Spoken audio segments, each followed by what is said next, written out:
BNP একটা দায়িত্বশীল রাজনৈতিক দল। এর যে জন্ম, সেই জন্মই কিন্তু আপনার সংস্কারের মধ্য দিয়ে।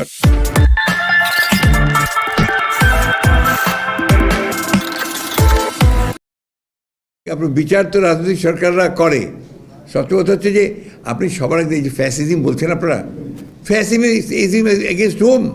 Against BNP. আমাদের উপরে যে ফ্যাসিস্ট অত্যাচার, নির্যাতন কার উপর হয়েছে? কারোর উপর হয়নি। এমনকি আপনার অন্যান্য রাজনৈতিক দলগুলোর মধ্যে আমরা এবং জামাতে ইসলাম সবচেয়ে বেশি এফেক্টেড হয়েছি।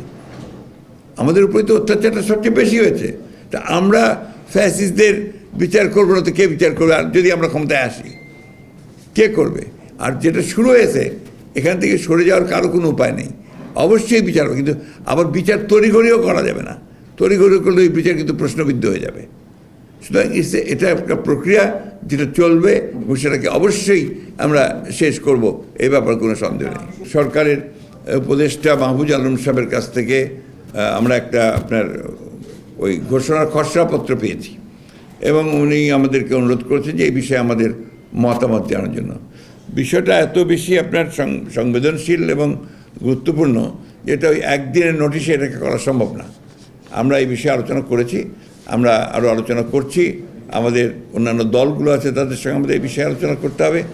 শুধু তাই নয়, আপনার সংবিধান বিশেষজ্ঞ যারা আছেন তাদের সঙ্গে আমাদের কথা বলতে হবে। এই জন্য যে এই ঘোষণাপত্রের মধ্যে সংবিধানের ব্যাপারেও বহু কথা আছে যেগুলো আমাদেরকে দেখতে হবে। একটা কথা হচ্ছে বিএনপি একটা দায়িত্বশীল রাজনৈতিক দল।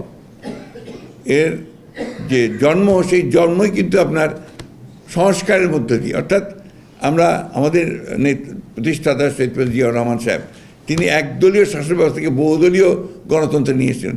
সবচেয়ে বড় সংস্কার এটা, একটা মৌলিক সংস্কার। One party system to multi party system, একটা ক্লোজড পলিটিক্যাল সিচুয়েশন থেকে একটা ওপেন পলিটিক্যাল সিচুয়েশন। আবার অর্থনৈতিক ক্ষেত্রেও একটা ক্লোজড ইকোনমি থেকে একটা ওপেন ইকোনমি, আপনার ফ্রি ইকোনমিতে নিয়ে আসা। এটা আমাদের দ্বারা হয়েছে। বাকিগুলো এই কেয়ারটেকার গভর্নমেন্ট সবাই বানতেছে, তাই না? সবাই আমরা যতটুকু বুঝি যে বোধহয় এই যে কমিশন করেছে, সেই কমিশনও বোধহয় আপনার কেয়ারটেকার গভর্নমেন্টের কথাই বলবে। তাহলে এই যে 15 বছর ধরে আমরা বললাম, কেউ তো শুনলো না। এখন তো প্রমাণ হচ্ছে যে আমাদের কথাটাই সঠিক। সেটা কিন্তু আমরা করেছিলাম, দেশনেত্রী বেগম খালেদা জিয়া কেয়ারটেকার গভর্নমেন্ট সিস্টেমটাকে ইন্ট্রোডিউস করেছিলেন। তো এই বিষয়গুলো আছে। আমরা পুরো সবসময়, আর আগে তো বলছি, সংস্কারকে চলমান প্রক্রিয়া, প্রতিদিন প্রতি মুহূর্তে বদলাতে পারে, চেঞ্জ হতে পারে। চেঞ্জ ছাড়া তো আপনার এগোবে না, সভ্যতা এগোয় না, রাজনীতি এগোয় না, কোনো কিছু এগোয় না।